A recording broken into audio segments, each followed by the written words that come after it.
ছেলের নাম আপনার রেন্টু, এসে বলছে যে আব্বা বিয়ে করব। ছেলেকে তখন আপনি বলেন চল পল্টুর মেয়েকে দেখে আসি, আপনার ছেলে জবাব দিয়ে বলবেন আব্বা না, পল্টুর ছেলেকে দেখতে যাব না, মিন্টুর বেটাকে বিয়ে করব। মানে আপনার এটাও বেটা, ও আবার বেটাকে বিয়ে করবে। কথা বুঝতে পারলেন না মনে নাকি?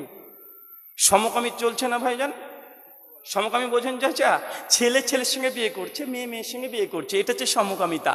ট্রান্সজেন্ডার কি মানে ছেলে বলছে আব্বা যদি দেখতাম এই ছেলে, হ্যাঁ তবে ভেতরটা আমার মেয়ে, তাই আমি ছেলে যদি দেখছি ছেলে, বাহ্যিক সুরত আমার ছেলে, তবে আমার ছেলে হলেও কোনো মেয়ের প্রতি ফিলিংস আসে না, অতএব আমি ছেলে হলেও ছেলেকেই বিয়ে করব। ট্রান্সজেন্ডার এই শব্দগুলো চাচারা হয়তো বুঝতে পারছেন না। যারা ইয়াং জেনারেশন আছেন, এই টিকটক প্রজন্ম আমাদের যারা আছে, যারা সবসময় সোশ্যাল মিডিয়া নিয়ে ব্যস্ত আছে, তোমরা শোনে নাই ট্রান্সজেন্ডার? হ্যাঁ, এই যে কলকাতাতে একটা আছে, কি যেন নাম গো? হ্যাঁ, এই যে কয়দিন আগে বাংলাদেশের কোন এক ইউটিউবারের সঙ্গে খুব ভাইরাল হয়ে গেল, কি যেন নাম ভুলে গেছি, মনে নাই। আল্লাহ স্যান্ডি না, হ্যাঁ এ আল্লাহর ওলি, দেখেছেন না? আল্লাহর ওলি। যত রকমের ওয়াজ মাহফিল আছে সব ও আগে যায়, আর আরামসে সবার ওয়াজ শুনে, আর মনে মনে বলে, মানে ভুল করে না জানি মোবাইল বের করছেন, মোবাইল বের করে রাখেন, বিড়ি প্যাকেট বেরিয়ে না যায় আবার ভুল করে। এর আগে দেখেছি এরকম ঘটনা ঘটেছে, ও মোবাইল বের করতে গিয়ে বিড়ি প্যাকেট বের করে বসে আছে। কথা বুঝতে পারছেন না ভাইজান? মানে আমরা এই জিনিসগুলো তো আমাদের ব্যবসা, সবার ব্যবসা, কার বা ব্যবসা না? আমারও ব্যবসা, আমি এসেছি কিছু হলেও হবে। উনিও বসে আছেন যে হুজুর কতক্ষণ বলবে, তাতে শেষ কর, যত তাড়াতাড়ি শেষ করবি আমি চলে যাব। ও কিছু পকেটে নিয়ে চলে যাবে, কমিটিরও কিছু হবে, ফায়দা হবে, মসজিদের হবে, আর ঘোড়ার ডিম আপনাদের দর্শক যারা আছেন তাদের লস, মানে আপনারা বুঝেন না। তবে আপনাকে একটা কথা বলে যাই, মনে রাখবেন, আল্লাহর নবী যে কথাটা বলে গেলেন যে দুই ভাইও এক বিছানায় শুয়ে থাকতে পারবে না, দুই বোনও এক বিছানায় শুয়ে থাকতে পারবে না। এর ফলাফল দেখছেন তো, বর্তমানে সমকামিতা, ট্রান্সজেন্ডার এগুলো এত ধাউ ধাউ করে বেড়ে চলছে, মানে এটা আপনি কল্পনা করতে পারবেন না। হয়তো আপনারা এখন বুঝতে পারছেন না, 2-4-5 বছর যাক বুঝতে পারবেন যে ট্রান্সজেন্ডার কি। নিজের মেয়েটাই বলবে যে বা আমি ছেলেকে বিয়ে করব না, আমি মেয়েকেই বিয়ে করব। বা এরকম ঘটছে না? আপনাদের শিলিগুড়িতে ঘটেছে তো কয়েকটা কেস, শিলিগুড়িতে কয়েক সপ্তাহ আগে ঘটেছে, তো কুচবিহারে ঘটেছে, কলকাতাতে অ্যাভেলেবল চলছে। তারা রিয়ালি করছে যে না আমরা ছেলে, কিন্তু আমাদের মনে বলছে আমাদের মেয়ে, অতএব আমরা ছেলে হলেও ছেলেদেরকে বিয়ে করব। এটা নিয়ে আন্দোলন চলছে, আর এটাই বর্তমান প্রজন্ম। আর আল্লাহ নবী 1400 বছর আগে বলে দিয়েছে এক বিছানায় ছেলে একসঙ্গে ঘুমাতে পারবে না। কেন? যদি রাত্রে তো ঘুমাই, শয়তান এসে অসুস্থা দিয়ে দুই ভাইয়ের মধ্যেই নোংরা কাজ করে দিতে পারে কি পারে না? পারে না ভাইজান? পারে। বর্তমান প্রেক্ষাপটে ঘটনা ঘটছে। লুটাল সেলের কমের ঘটনা এখন বর্তমান সমাজে কম নয়, সেই সময়তে ঘটেছে, এই সময়তে ঘটছে, অ্যাভেলেবেল ঘটছে। এই জন্য আল্লাহ নবী নিষেধ করে দিয়েছেন। এখন আমার ছোট্ট সাদা মনে সাদা প্রশ্ন, যারা মুরব্বী আছে, দুই ভাই যদি এক বিছানায় ঘুমিয়ে থাকতে না পারে, দুই বোন যদি এক বিছানায় ঘুমিয়ে থাকতে না পারে, কেন? কারণ দুই বোনের গায়ের সঙ্গে গা ঘষাঘষি লাগতে পারে, তাদের যৌন সুশ্রী আসতে পারে, শয়তান এসে অসুস্থা দিয়ে তাকে নোংরাম একটা কাজের মধ্যে লিপিবদ্ধ করে দিতে পারে। এই জন্য নবী নিষেধ করেছে। তো দুই ভাই বোন যদি এক বিছানায় ঘুমিয়ে থাকতে না পারে, আপনার মেয়েটাকে গোটা পাড়ার মানুষ এসে গোপন গোপন জায়গায় সিক্রেট অঙ্গগুলোতে কিভাবে ডলে ডলে হলুদ মাখাতে পারে? কথা বুঝতে পারলেন না মনে হয়? আচ্ছা, আপনি বাপ, আপনার প্রাপ্তবয়স্ক বিবাহী মানে বিবাহযোগ্য যে মেয়েটা আছে, ওই মেয়েটিকে গোটা শরীরে ডলে ডলে আপনি বাপ হলুদ লাগানো জায়েজ? হ্যাঁ বলেন, জায়েজ? আপনি বাপ আপনার মেয়েকে ডলে ডলে হলুদ লাগাবেন, জায়েজ? আপনার রুচিতে বাঁধে? তো যেটা আপনি বাপ হিসাবে রুচিতে বাঁধে, আপনি করতে চান না, পালিয়ে যান যে মেয়েকে হলুদ লাগাচ্ছে, আমি বাপ দেখতে পাবো না। অনেক লজ্জা, বাপকে ধরে আগে ঠেঙানোর দরকার। এই বাপ নামের কলঙ্ক, বাপ পালেছে মেয়েটিকে উলঙ্গ অর্ধলঙ্গ রেখে অবস্থায় আছে না? নাই কথা বলেন। পাড়ার মানুষগুলো মাখাচ্ছে, ছেলেগুলো ভিডিও ক্যামেরা করছে। জেনে রাখবেন, বিবাহ হচ্ছে ইবাদত, আর বিবাহের পূর্বেই যদি আল্লাহ সুবহানাহু ওয়া তাআলা নারাজ করে দেন, আল্লাহকে যদি অখুশি করে দেন, চাচা আপনার মেয়েকে বিয়ে করে পাঠাচ্ছেন, এই মেয়েটা জেনে রাখেন আল্লাহকে নারাজ করে আপনি মেয়েটা দিয়েছেন। আপনার মেয়ে জিন্দেগিতে কোশ্চিন কালে কখনো তার শ্বশুর বাড়িতে গিয়ে সুখে শান্তিতে বসবাস করতে পারবে না। আল্লাহকে নারাজ করে দিয়ে মেয়েকে খুশি রাখা সম্ভব নয়।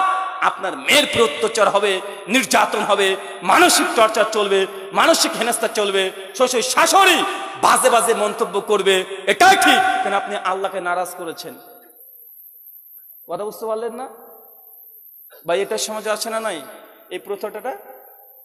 আর এখানে তো মানে এত বদমাইশি বিয়েতে আছে। ছেলেদের বিয়ে করতে যাচ্ছে, বিয়ে করার আগে গোসল করতে হয়। গোসল কে করাবে? পাড়ার ভাবিরা। আছে না নাই? ভাবিরা গোসল করায়, আছে না? সহিহ বুখারী 5058 নম্বর হাদিস। আল্লাহ নবী বলছেন, দেবরের সঙ্গে ভাবির সম্পর্ক হচ্ছে মৃত্যু।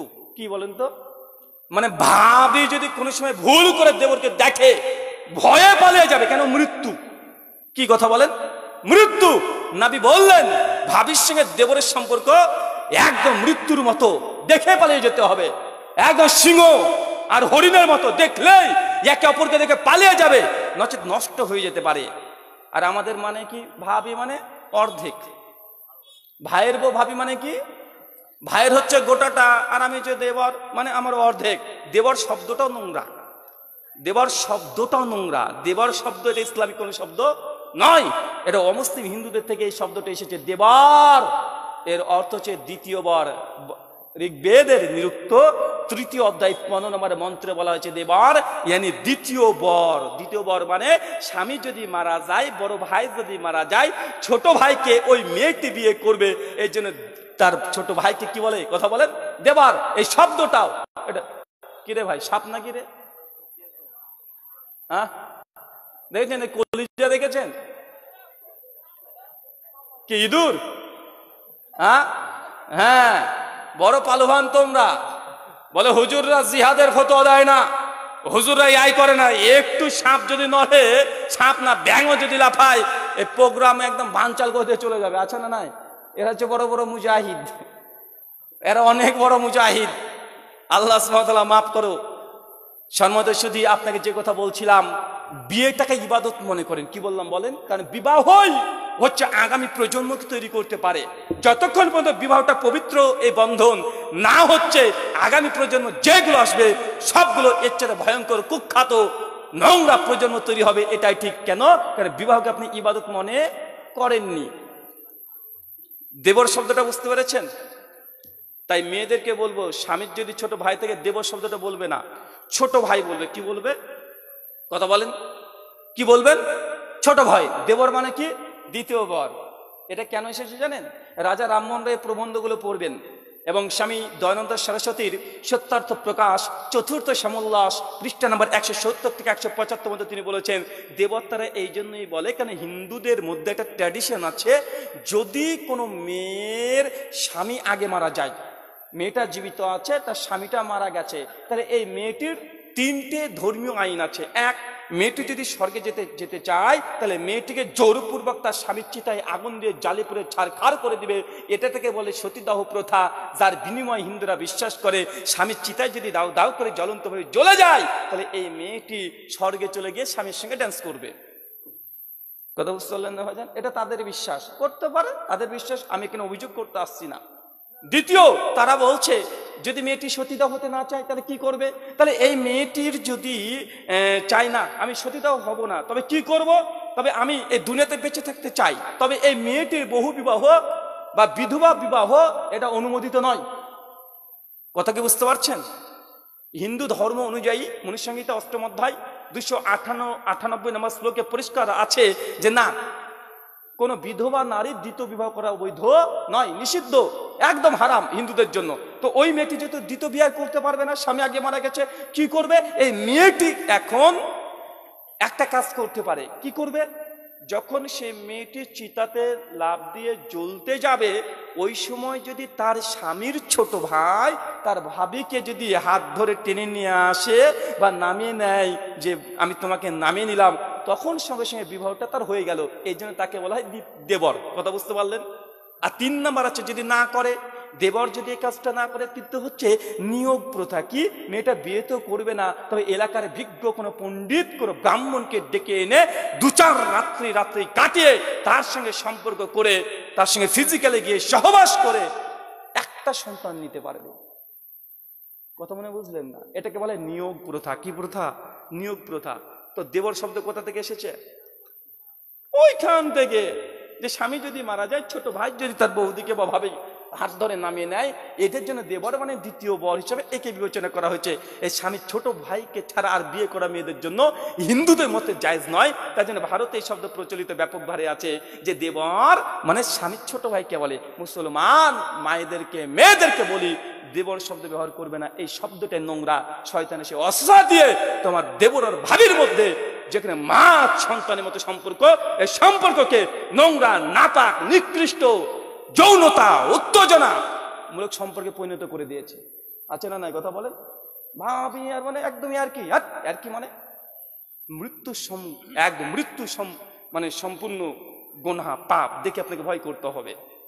জাহান্নাম কি দিয়ে ঘোরা চাচা? কি দিয়ে?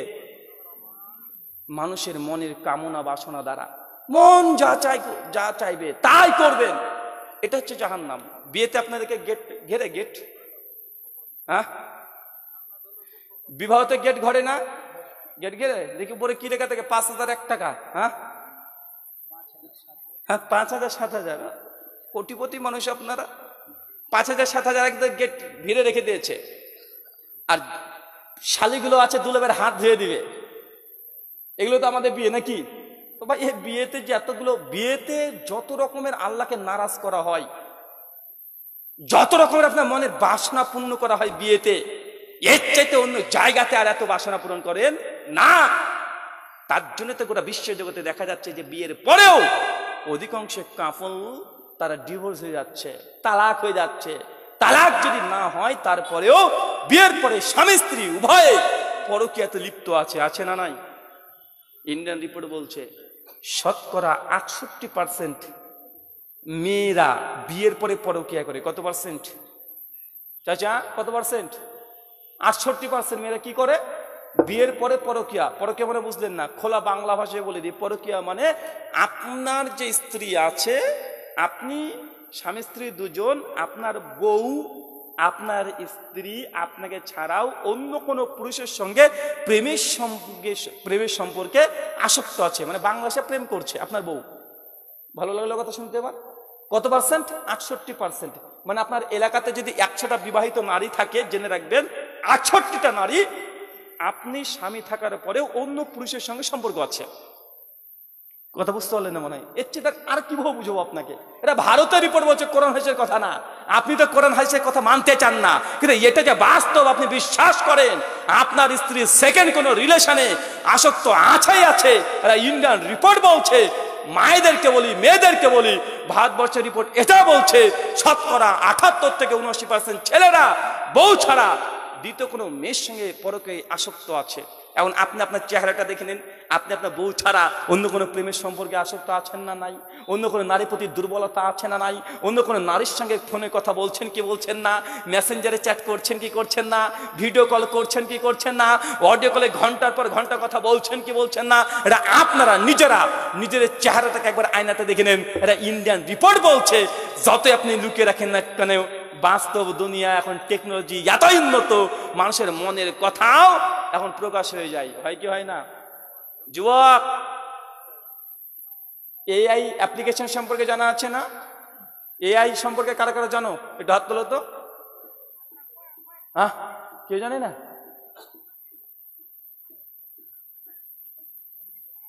একজনও জানে না এআই সম্পর্কে?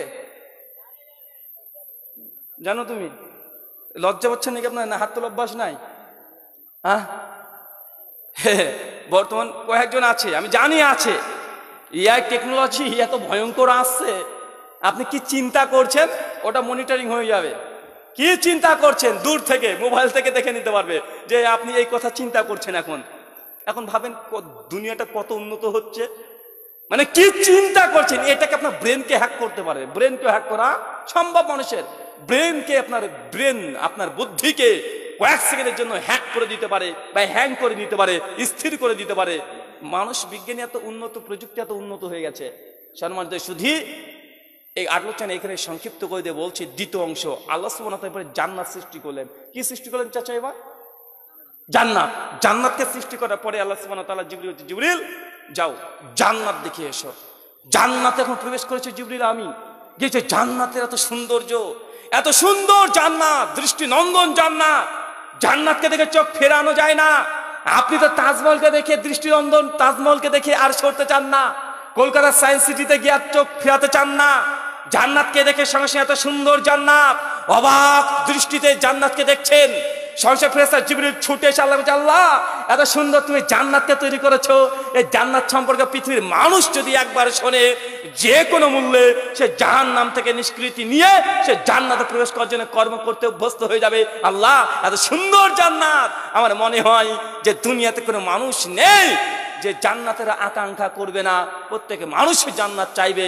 তোমার জান্নাতের এই যদি গল্প, এই বর্ণনা যদি শোনে, যখন এই কথা বলেছে আল্লাহ, তা বলেছে আল্লাহ জিবরিল, তাই এত সুন্দর জান্নাত তুমি দেখে আসলে, যাও তো আবার জান্নাত দেখতে যাও। চাচা কয়বার পাঠাচ্ছে? কয়বার? 2 বার। জাহান্নামে কয়বার পাঠিয়েছে? কয়বার পাঠিয়েছে জাহান্নামে? 2 বার পাঠিয়েছে না? জান্নাতও 2 বার পাঠাচ্ছে, যাও জান্নাত দেখে এসো। এবার জান্নাত দেখতে গেছে জিবরিল, যাওয়ার পর দেখছো জান্নাতকে আল্লাহ সুবহানাহু ওয়া তাআলা ঘিরে দিয়েছেন। জাহান্নাম যেমন ঘিরে দিয়েছে আল্লাহ সুবহানাহু ওয়া তাআলা প্রাচীর দিয়ে, জাহান্নামকে আল্লাহ সুবহানাহু ওয়া তাআলা ঘিরে দিয়েছে। চতুর্দিক চারিদিক আল্লাহ জান্নাতকে ঘিরে দিয়েছে। জান্নাতকে কি দিয়ে ঘিরেছে? জান্নাতকে আল্লাহ সুবহানাহু ওয়া তাআলা ঘিরে দিয়েছে শুধু নিয়মান নীতিমালা দিয়ে। কি দিয়ে বলেন তো চাচা? কি দিয়ে?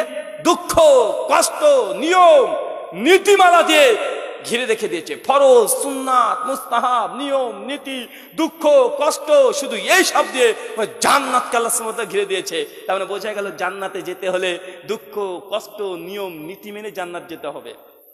জান্নাত আর জাহান্নাম ছোট্ট কথা, মন আপনার যা চাই এই কাজ করবেন, জাহান্নাম। জান্নাত আল্লাহ যা চায় তাই করবেন, এর বিনিময়ে জান্নাত। জাহান্নাম ঘেরা আছে নিজের মনের বাসনা দ্বারা, আর জান্নাত ঘেরা আছে আল্লাহর ইচ্ছে দ্বারা।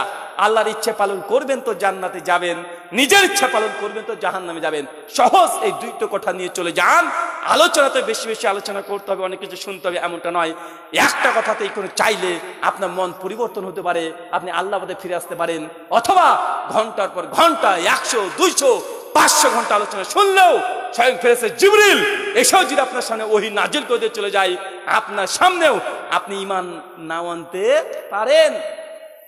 কাফেররা দেখছে, নবীকে দেখেছে, নবী কোরআন বলছে, হাদিস বলছে, তাই তো ঈমান আনেনি। আবু তালেবকে বারবার নবী বলছে যে চাচা কালেমা একবার পড়ো, চাচা একবার পড়ো, একদম আমি কিয়ামতের মাঠে তোমাদের শাফাত করব, চাচা একবার কালেমা পড়ো। আবু তালেব বলছে যে না, কালেমা না পড়ে মৃত্যুবরণ করেছে। তাই ঘন্টার পর ঘন্টা আলোচনা শুনলেই আপনার যে ইমানি জজবা বাড়বে এমনটি নয়।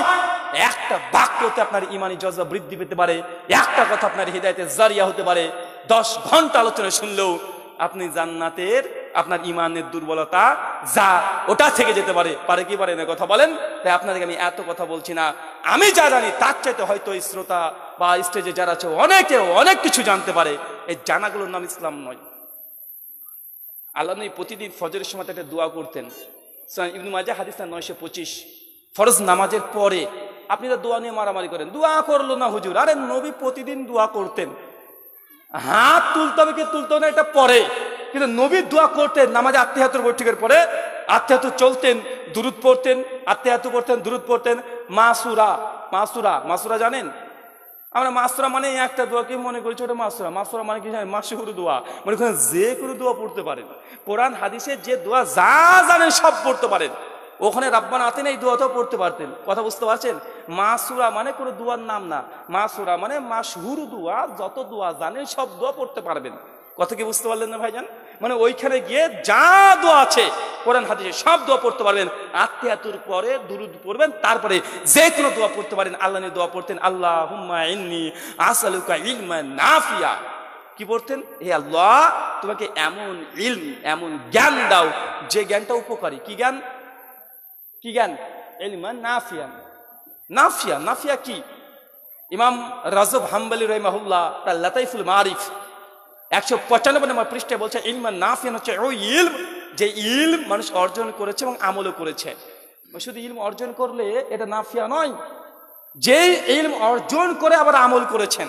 আজকে যা শুনলেন এটা যদি আমল করেন এটা হচ্ছে ইলমান নাফিয়া, উপকারী জ্ঞান।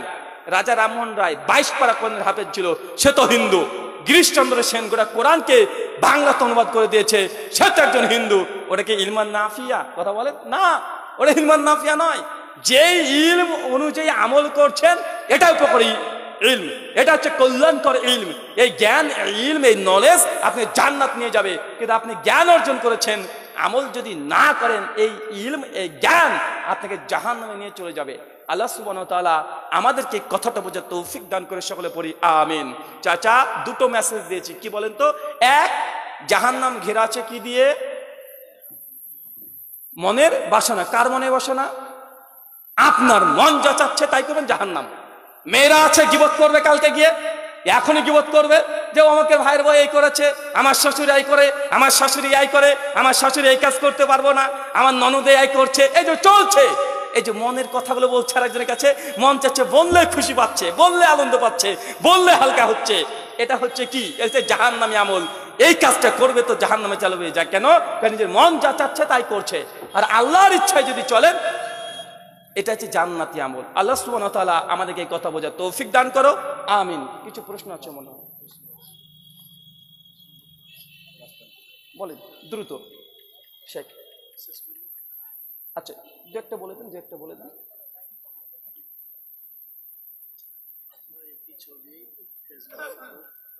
আমার একটি ছবি খুব ফেসবুকে ভাইরাল হয়েছে, সেটা কি সত্যি এআই থেকে বানানো? আমার তো অনেকগুলো ছবি ভাইরাল হয়েছে, কোনটার কথা বলছেন আমি জানি না।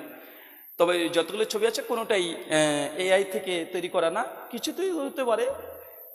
তবে যেগুলো দেখছেন যে কম্পিউটার দোকানে আমি বসে আছি, এটা রিয়েল বা কোনো খারাপ ছবি তো ভাইরাল হয়েছে নাকি রে ভাই? আমার কাছে চোখে পড়েনি। কি ছবি? ও পিস্তুল নিয়ে, ওটা ভাই অরিজিনাল পিস্তুল না, ছোটদের মানে ছেলে বাচ্চাদের পিস্তুল, ওটা অরিজিনাল পিস্তুল নয়। ওটা 2011 সালের, যখন আমি হানাফি ছিলাম তখনকার। তো ওই ছবি দিয়ে যারা বলছে যে আহলে হাদিসটা দেখো কি করছে, ওটা আহলে হাদিস থাকার সময় না, ওটা হানাফি থাকার সময়। তো কলঙ্ক যদি লাগাতে হয় তোমরা হানাফিদেরকে লাগাও, আহলে হাদিসকে নয়। জি জি শেখ, তারপরে কিছু কালেকশন ভাই, এগুলো তো আমার অভ্যাস নাই। অমুসলিমদেরকে কুরবানি মাংস দেওয়া যাবে কি যাবে না? আদবুল মুফরাদ লিল বুখারী হাদিস না 689। আল্লাহ নবী কুরবানি করার পরে তার প্রতিবেশী যেসব ইহুদিরা ছিলেন তাদেরকে তিনি কুরবানি মাংস দিতেন। অতএব কুরবানির মাংস অমুসলিম প্রতিবেশী তারা হকদার। কিন্তু আপনি এখন গরু জবাই করেছেন, অমুসলিম হিন্দু আছে, মাংস নিয়ে চলে যাবেন না বাবা। ও যদি আগ্রহ প্রকাশ করে আপনি তাকে কুরবানির আগে বলতে পারেন যে দাদা আমার তো খাসি একটা আছে, তো আপনার বাড়িতে কিন্তু আমি দিতে যাব। ওই দিবেন না, কোনো সমস্যা নেই, দিতে পারেন ভ্রাতৃত্ব রক্ষার জন্য, এটা তাদের হকদার। কিন্তু আপনি গরুর মাংস নিয়ে চলে যায় না জানাবা। শুকরিয়া। কুরবানির মাংস দিয়ে বিবাহ সম্পূর্ণ করা যাবে কি যাবে না? আপনি কি এতই ফকির? এক ঢেলে 3 পাখি মারবেন? পায়েল্লা মনে হচ্ছে মুসলমানের খানাটাও দিয়ে দেন নাকি? প্রথম কথা, কুরবানির যে অংশ আপনার আছে ওই অংশটা আপনার, যে অংশ থাকবে একটা মিসকিনদেরকে দেওয়ার পরে, প্রতিবেশীর হক আদায় করার পরে যে অংশ আছে সেটা আপনার। এটা যদি আপনি মানুষকে আবার খাইয়ে দিতে চান দিতে পারেন, আপত্তি নেই, সমস্যা নেই। শুকরিয়া। কুরবানি কয় ভাগে দেওয়া সুন্নাত? কুরবানির ভাগা, প্রথম কথা 1 ভাগা দিবেন, এটাই আফজল, এটা উত্তম। একা একটা দিবেন, এটা উত্তম। যে ব্যক্তির সামর্থ্য নাই, সম্ভব নয়, ফকির মিসকিন, কিন্তু ওর ইচ্ছে যে না আমি একটা কুরবানি করবো, এত বড় ইবাদত, আমি ইবাদতটা করতে চাই, আল্লাহ আমার টাকা দিয়ে নিয়ে তো কি হয়েছে, 12,000 টাকা দিয়ে ছাগল নেই, তো 3,000 টাকা চাই, একটা ভাগা নিবে। এটা ফকির মিসকিন গরিব দুঃখী মানুষ যারা, তারা ভাগা নিবে। আপনি লাখপতি মানুষ, বাড়িতে লাখ লাখ টাকা, আপনি ভাগা কেন নিবেন? মনে রাখবেন সূরা হাজ আয়াত নম্বর 37, কুরবানি যেটা করছেন এই মাংস বা রক্ত আল্লাহর কাছে পৌঁছায় না, পৌঁছায় তাকওয়া। হাবিল কাবিল নবী আদমের 2 ভাই বেটা কুরবানি করেছে, আল্লাহ এক ভাইয়ের কুরবানি কবুল করেছে, একবারে করেনি। কেন? একজন তাকওয়া ছিল, একজন তাকওয়া ছিল না। তাই কুরবানি করলে যে আল্লাহ কবুল করে নাই এই কথাও ঠিক না, কুরবানি করলে কবুল হবে এটা ঠিক নয়। তাই 7 ভাগা না 1 ভাগা এটা আল্লাহ দেখবে না, দেখবে আপনার প্রপার্টি কেমন আছে, আপনার সম্পত্তি কেমন আছে, আপনার তাকওয়া কেমন আছে। এই তাকওয়ার উপরে ভিত্তি করে কুরবানি যদি 1 ভাগা করেন আল্লাহ কবুল করে নিতে পারে। আবার একজন গোটা 10 খান কুরবানি করেছে, আল্লাহ কবুল করতে নাও পারে। এখন আপনার যদি মন চাই যে আমি গোশ খাবো এই জন্য কুরবানি করি, তো আপনার যা মন চায় তাই করেন, ওটা আল্লাহর কাছে ধার্তব্যের নয়। যা বুঝতে পারছেন? কুরবানি কিসের উপর নির্ভর করে? তাকওয়া, আল্লাহর সন্তুষ্টি। আর আপনি আবার আল্লাহর সন্তুষ্টি ভাগাতে যদি 200 গ্রাম যদি একের সঙ্গে আরেকজন যদি পার্থক্য হয়ে যায়, দেখছেন ভাগা পেয়েছেন 9 কেজি 600 করে, আর একজনের লাস্ট আছে 9 কেজি 400। ওই যে একটা গোস্ত দিয়ে বলে টেনে নিয়ে চলে আসছে। বেটা ওটা কুরবানি না, ওটা তুই বাড়িতে গিয়ে খা। বা এরকম আছে না নাই কথা বলেন? এগুলো ইবাদত নয়, এগুলো ইবাদত না ভাই, এই ইবাদত জাহান্নামে নিয়ে যাবে। ও করার চাইতে কুরবানি না করাই ভালো, যদি এরকম যদি ছোট লোকি মন নিয়ে থাকেন। মানে কুরবানির মাংস মানে যতক্ষণ না মাপছেন অন্তরে ঠান্ডা হয়েছে না, কেন কিনেছিলাম 9,000 টাকা দিয়ে ভাগা নিয়েছি রে ভাই, 20 কেজি গোস্ত যদি না হয় তাহলে লস লেগে যাবে। আরে বেটাটা কুরবানি, কুরবানি মানে কি রে ভাই? ও অপেক্ষায় আছে কখন দায়িত্ব তুলে দেখবো যে আমার লস হচ্ছে কি হচ্ছে না। এগুলো কুরবানি? আপনি ইবাদতকে বুঝেননি। আমার একটা ইউটিউবে আলোচনা আছে, আলোচনা শুনবেন, বাড়িতে যাবেন, বাংলাতে লিখবেন ইবাদত কবুলের শর্ত। ইবাদত করলে আল্লাহ কবুল করে না, ইবাদত করলে কিছু শর্ত আছে, শর্ত না থাকলে ইবাদত কবুল হয় না। ওই আলোচনাটা শুনে নেবেন, ইনশাল্লাহ আপনার সহযোগী হবে। শুক্রিয়া। একই প্রশ্ন দেখেছেন, এবার একই প্রশ্ন। যে দ্রুত শেখ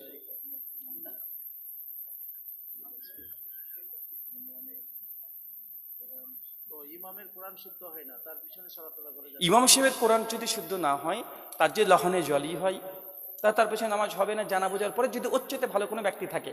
সহিহ বুখারী 689 নম্বর হাদিস, আল্লাহ নবী বলেছেন ইমামতি ওই ব্যক্তি করবে যে কোরআন মাজিদকে সবচেয়ে সুন্দরভাবে পড়তে পারে এবং হিফজ আছে। ইনি হচ্ছেন ইমামের একজন হক, এবং তার চরিত্র ভালো থাকতে হবে। কথা বুঝতে পারছেন?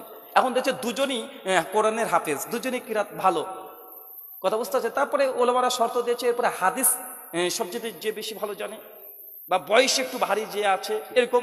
তো এইখানে ইমামতির হকদার ওই ব্যক্তি যে কোরআন মাজিদকে সুন্দরভাবে হিফজ করেছে এবং কিরাত করতে পারে। আর দেখাচ্ছে যে না, এলাকাতে এমন একটা মসজিদে চলে গেছেন যেখানে কোনো ব্যক্তি ভালো কিরাত কেউই করতে পারে না, একজন হচ্ছে অশুদ্ধভাবেই করে, কোনো মোটামুটি একবার লহনে জলই হয় না, তার পেছনে শেষ নামাজ পড়তে পারবেন। শুকরিয়া। আল্লাহ তাআলা ফেরেশতাগণকে এবং ইবলিসকে বলেন তোমরা আদমকে সাজদা করো, এই ব্যাপারে সেজদা করো। আল্লাহ তাআলা আদেশ, সেই সমস্ত ফেরেশতাগণ সেজদা করলেন, কিন্তু ইবলিস করলেন না। কেন ইবলিস করলেন না? কেন করলেন না? সূরা কাহফ আয়াত নম্বর 50-এ এই ঘটনা বর্ণনা আছে। আল্লাহ সুবহানাহু ওয়া তাআলা প্রত্যেক মানুষকে ইচ্ছে শক্তি দিয়েছে। কি দিয়েছে? জিন, ইবলিস হচ্ছে জিনদেরই একটা অংশ।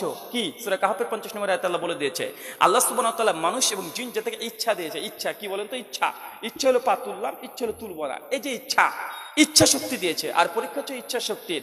তো ইবলিস যে শয়তান, তার মধ্যে ইচ্ছা শক্তি ছিল। কি ছিল? চাইলে সে সিজদা করতে পারতো, আর চাইলে করবে না। এই যে ইচ্ছা শক্তি দিয়েছে, এটাই তো পরীক্ষা। কোনটা পরীক্ষা? এই যে ইচ্ছা শক্তি উপরে পরীক্ষা করা হয়। আল্লাহ আপনাকে বলেছে সূরা মাইদার 90 নম্বর আয়াতে মদ হারাম, আর সূরা নাহালের 69 নম্বর আয়াতে আল্লাহ বলে দিয়েছে দুধ উপকারী খাবার, দুধের বোতলও থাকবে, মদের বোতলও থাকবে। আপনার ইচ্ছের পরীক্ষা এখন আল্লাহ নিবে, যে দুটোই তোর সামনে আছে, তুই খাবি কোনটা। দুধ যদি খাস আমি আল্লাহ খুশি হয়ে গেলাম, আর মদ যদি খাস আমি আল্লাহ বেজার হয়ে গেলাম, তুই জাহান্নামে যাবি। তার জন্য জিনকেও আল্লাহ বলেছে, ফেরেশতাকেও বলেছে যা আদমকে সিজদা কর। এখন ফেরেশতারও ইচ্ছে শক্তি আছে, জিনের ইচ্ছে শক্তি আছে। ফেরেশতারা তারা সিজদা করে দিয়েছে, তারা আল্লাহর বাধ্য, আর যারা সিজদা করেনি তারা অবাধ্য। অনেকে বলে যে শয়তান ইবলিসকে আবার কে খোঁচা দিল, ওখানে খোঁচা দেওয়ার দরকার নেই। আল্লাহ ইচ্ছে শক্তি সফটওয়্যার ইনস্টল করে তাদের মধ্যে আগে থেকে রেখেছে। শুকরিয়া, জাযাকাল্লাহ খায়রান। ছাত্রছাত্রীদের সফল হওয়ার জন্য 24 ঘন্টা লেখাপড়া নাকি? ছাত্রছাত্রীর সফল হওয়ার জন্য 24 ঘন্টা মধ্যে কত সময় ব্যয় করতে হবে, ছাত্র কোন বয়সে সেটা আগে দেখতে হবে। যদি মাধ্যমিক ক্রস করে যায়, মাধ্যমিক পার করে দেয়, তাহলে কমপক্ষে একজন ছাত্রকে 14 থেকে 16 ঘন্টা পড়াশোনার মধ্যে থাকতে হবে, ভেজে থাকতে হবে 14 থেকে 16 ঘন্টা। এটা সর্বনিম্ন। কি বললাম? এটা সর্বনিম্ন 14 থেকে 16 ঘন্টা, খুব বেশি না। মাত্র 5টা বছর কোনো ছাত্র বা ছাত্রী যদি এই 14 ঘন্টা থেকে 16 ঘন্টা পড়াশোনার মধ্যে নিমজ্জিত থাকে, এই ছেলেকে এই মেয়েকে কারো বাবার ক্ষমতা নাই যে সফল হওয়া থেকে, সাকসেস হওয়া থেকে কেউ দূরে রাখতে পারে। কিন্তু আপনি মাধ্যমিক, এক মিনিট শেখ, কিন্তু আমাদের ছেলেরা কি আছে, মাধ্যমিক দিয়েছে মানে বাপরে বাপ বড় হয়ে গেছে। কেন? গোপ ছিল না, গোপ উঠে পড়েছে। যখন বাপের যে তখন নিজের পায়ে হয়ে যায়, তা ছেলেটা ভাবছে বাপরে বাপ গোপ উঠেছে আমার, এদিক ওদিকে চুল হয়েছে, কণ্ঠটা একটা ভারিক্য ভারিক্য ভাব। মাধ্যমিক দেওয়ার পরে ভাবছে ছেলে মানুষ এখন, মানে ছেলে ছিল এখন বাপ হয়ে গেছে, পড়াশোনা বন্ধ আছে না নাই। আর মেয়েরা ভাবছে না মায়ের বিলাস তো আমার গায়ে হচ্ছে এখন, তার মানে আমি এখন বড় হয়ে গেছি, বা আছে না নাই কথা বলেন। মানে আমাদের প্রত্যেক ছেলে এবং মেয়েদের টার্নিং পয়েন্ট হচ্ছে মাধ্যমিকের পরে মাত্র 5টা বছর কঠোর যদি পরিশ্রম করে, কঠোর। আর কোন মাদ্রাসার ছাত্র যদি দাওরার পরে যদি 3টে বছর যদি কঠোর পরিশ্রম করে, আমাদের ছেলেরাও আছে মাদ্রাসায় যারা ফারেক হচ্ছে, দাওরা পাস করেছে, ভাবছে ও সে বড় হুজুর হয়ে গেছে, ও গিয়ে কোনো মসজিদ বা কোনো মাদ্রাসার দায়িত্ব নিয়ে নিচ্ছে, ওইখানে পড়ে থাকছে, ইলমার অর্জন করছে না। দাওরা মানে এখন তোমাকে শুধুমাত্র ভিত তৈরি করে দিয়েছে, ভিত তৈরি করে দিয়েছে। এখন তুমি যত পড়বে তত বড় বড় আলিম হতে পারবে। আর যদি ওখানে পড়াকে ইতি করে দাও, তুমি শেষ। ওই মসজিদের মসজিদের ইমাম হয়ে তোমার সারা জীবন কাটিয়ে দিতে হবে। মাত্র 3টে বছর লাগে, বেশি বছর না, 3 থেকে 5 বছর কঠোর পরিশ্রম করেন, ইনশাআল্লাহ সফল নিশ্চিত হবেন। তাওয়াক্কুল রাখেন, আল্লাহ সুবহানাহু ওয়া তাআলার তাকদীর রাখলে ইলম কখনো কাউকে ধোঁকা দেয় না, জ্ঞান কখনো কোনো মানুষকে ধোঁকা দেয় না। জ্ঞান সে নিশ্চিত সে সফল হয়ে যাবে। সময়কে মূল্যায়ন করেন, সময়কে যদি এখন আপনি মূল্যায়ন না করেন, সময় আপনার জীবনে এমন একটা সময় নিয়ে আসবে যে আপনাকে রাস্তার ফকির বনে রাস্তাতে ঘুরে বেড়াতে হবে। যেসব ছেলেরা এখন দেখছেন না পাবজি গেম নিয়ে ব্যস্ত আছে, পাবজি খেলছে, দিন রাত পাবজি খেলছে, সারাদিন পাবজি খেলছে। 5 বছর পরে ছেলেদেরকে চিনে রাখেন, প্রত্যেকে চিনে রাখেন, রাস্তায় কুলিগিরি করবে, রাস্তায় কুলিগুলি করবে, এই রাস্তাতে এই ভ্যান ট্যান ঠেলবে, ও টুকটুকি চালিয়ে বেড়াবে, কুলিগিরি করবে। এই কেরালায় চলে যাবে, মুম্বাই চলে যাবে, যে পাথর ফেলবে। কেন? এর সময়কে মূল্য দেয়নি, পাবজি খেলেছে। আর যে ছেলেগুলো পাবজি টাবজি খেলছেন, এখন পড়াশোনাতে ব্যস্ত আছে, পড়াশোনা নিয়ে চর্চা করছে, কোনো হাতের কাজ শিখছে, এই ছেলেও দেখবেন 5 বছর পর ও ইঞ্জিনিয়ারিং হয়ে গেছে, ডাক্তার হয়ে গেছে, মাস্টার হয়ে গেছে, মিলিটারি হয়ে গেছে, সে সফল একটা জায়গাতে চলে গেছে। আর ও তখন ইনকাম করে বাড়ি বিল্ডিং তৈরি করবে, আর তুমি ফকিরের বাচ্চা পাবজি খেলেছ, তুই 150 টাকার মজুরি খাটতে যাবে। কেন? সময়কে যে মূল্য দেয়নি, সময় জানে কিভাবে থাপ্পড় মারতে হয়, সময়কে এখন নষ্ট করতে হয় না। এটা অনেক মূল্যবান জিনিস, একটা সেকেন্ড মুহূর্ত যেন নষ্ট না হয়। আল্লাহ সুবহানাহু ওয়া তাআলা তৌফিক দান করে, আমিন। আমাদের জানার মতে হানাফি মাযহাব বেশি, তবে সঠিক পথে কারা আছে? আমাদের জানা মতে হানাফি মাযহাবের সংখ্যা বেশি, এবং সঠিক মতে কারা আছে, এটা যদি জনসংখ্যার ভিত্তিতে যদি কে ঠিক কে বাতিল যদি গণনা করেন, তাহলে হিন্দুদেরকে ভারতবর্ষের বুকে হক বলতে হবে, কারণ তারা আছে প্রায় 80 কোটি, আমরা মুসলমানরা আছি 30 কোটি, সব হিন্দু হয়ে যান। আর পৃথিবীর যদি পরিসংখ্যান দেখেন, খ্রিস্টানরা আছে 220 কোটি, ওটা কারা? খ্রিস্টানরা 220 কোটি, মুসলমান গোটা বিশ্বজগৎ আছে 170 কোটি, তো খ্রিস্টানরা বেশি, খ্রিস্টান হয়ে যান। কে সংখ্যায় কত বেশি থাকলো এটা গুরুত্বপূর্ণ নয়। আব্দুল্লাহ ইবনে মাসউদ তিনি বলছেন, তারিখে দামেস্ক 13 খণ্ডে 322 নম্বর পৃষ্ঠাতে শেখ আল্লামা নাসিরুদ্দিন আলবানী তার ইরওয়াউল গালিলের মধ্যে 2য় খণ্ডে তিনি একটা হাদিস নিয়ে আসছেন। ইবনে মাসউদ বলছেন, তয়েফা হচ্ছে ওইটাই, ওই জামাত, হক হচ্ছে ওটাই, যদি তুমি দলে একজন হও এটাই হক, এটাই সঠিক। নূহ আলাইহিস সালাম 950 বছর দাওয়াত দিয়েছে, তার দাওয়াত কবুল করেছে মাত্র 50 জন। চাচা কয়জন? 50 জন। মুফাসসিরগণ কেউ বলেছে 37 জন, কেউ 38 জন, কেউ বলছে 100 জন। 100 জন পার করেনি। কার দাওয়াতে? নবী নূহের। কার দাওয়াতে? নূহ আলাইহিস সালাম। দাওয়াত কত বছর দিয়েছে? 950 বছর। হচ্ছে তা আমাদের ফ্যান ফলোয়ার মিলে বেশি আছে নাকি? কি বলছেন? নূহ আলাইহিস সালাম 950 বছর দাওয়াত দিয়ে যা করেছে, হচ্ছে তা আমাদের ফ্যান ফলোয়ার একটু বেশি আছে, হেটার্স থাকলেও ফ্যান ফলোয়ারও আছে। তার মানে এই নয় যে সংখ্যায় নবী নূহ কম পেয়েছে, তার মানে এই যে তিনি না হকের পথে ছিল, এমনটা নয়। সফলতা ওটা নয় যে কত ফলোয়ার হলো, কত দলে ভারী হলো। নবী ইউসুফ আলাইহিস সালাম একজন, তার 11 জন ভাই, নবী ইউসুফকে ধরে কুয়োতে ফেলে দিল। কারণ হক কে ছিল? ইউসুফ না ইউসুফের ভাইয়েরা? কে? ইউসুফ আলাইহিস সালাম ওকে ধরে সবাই মিলে ফেলেছে। আল্লাহ নবী আল্লাহ সুবহানাহু কোরআন মাজিদে এই জন্য বলছে, আকসারহুম ফাসিকুন, অধিকাংশ হচ্ছে ফাসিক, আকসারহুম জালিমুন, অধিকাংশ মানুষই থাকবে তারা কি? জালেম। এই জন্য আল্লাহ নবী বলেছেন 73টা দল হবে, কুল্লুম ফিন্নার, প্রত্যেক দল যাবে জাহান্নামে, ইল্লা মিল্লাতুন ওয়াহিদা, একটা দল যাবে জাহান্নামে, মানে 72 দল জাহান্নামে, একটা দল জান্নাতে। তো জাহান্নামের সংখ্যা বেশি না কম? তাই বড়ত্ব দেখানো, সংখ্যা গরিষ্ঠতা দেখানো, এটা কখনো সফলতা নয়, এটা বিফলতা। এটা কি? এটা বিফলতা। অধিকাংশ মানুষই জালেম, অধিকাংশ মানুষই ফাসিক, অধিকাংশ মানুষই জাহান্নামে যাবে। ইয়াজুজ মাজুজের বংশের 1000-এর মধ্যে 999 জন যাবে জাহান্নামে, একজন যাবে জান্নাতে। সে বুখারীর হাদিস। তাই এখানে ধোকা খাবেন না যে কারা সংখ্যায় বেশি। শুক্রিয়া, জাযাকাল্লাহ খায়রান, বারাকাল্লাহ ফিকুম। মহান ঈশ্বর আল্লাহ সুবহানাহু ওয়া তাআলার কাছে দোয়া, এই প্রার্থনা, আল্লাহ সুবহানাহু ওয়া তাআলা যে কথা বললাম প্রথমে আমাকে, তারপর আপনার প্রত্যেককে আমল করার তৌফিক দান করে, সকলে বলি আমিন। আল্লাহ, আমাদের মধ্যে যারা অসুস্থ আছে তুমি শাফি, তুমি সুস্থতা দানকারী, আমাদের প্রত্যেককে তুমি শেফাই কুল্লিয়া আরোগ্য দান করে, সকলে বলি আমিন। আমাদের মধ্যে যারা মৃত্যুবরণ করেছে আল্লাহ, তা যদি শিরক না করে মৃত্যুবরণ করে তুমি তাদেরকে ক্ষমা করে জান্নাতুল ফেরদৌস দান করো, সকলে পড়ি আল্লাহুম্মা আমিন।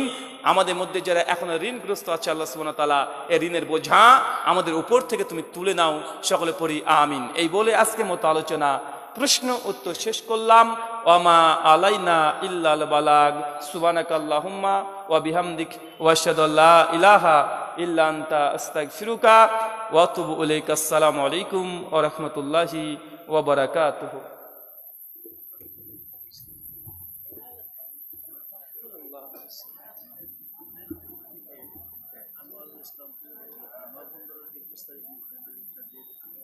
এখন কাউকে নভেম্বরের ডেট দিন, ওটা কুরবানি ঈদের পরে ছাড়া হবে না। মানে আমার পাসপোর্ট ভিসা কি হবে আজ থেকে দেখতে হবে, ডেট দিতে হচ্ছে, ক্যান্সেল করতে হচ্ছে আমাকে, ওই জন্য আমি দিই।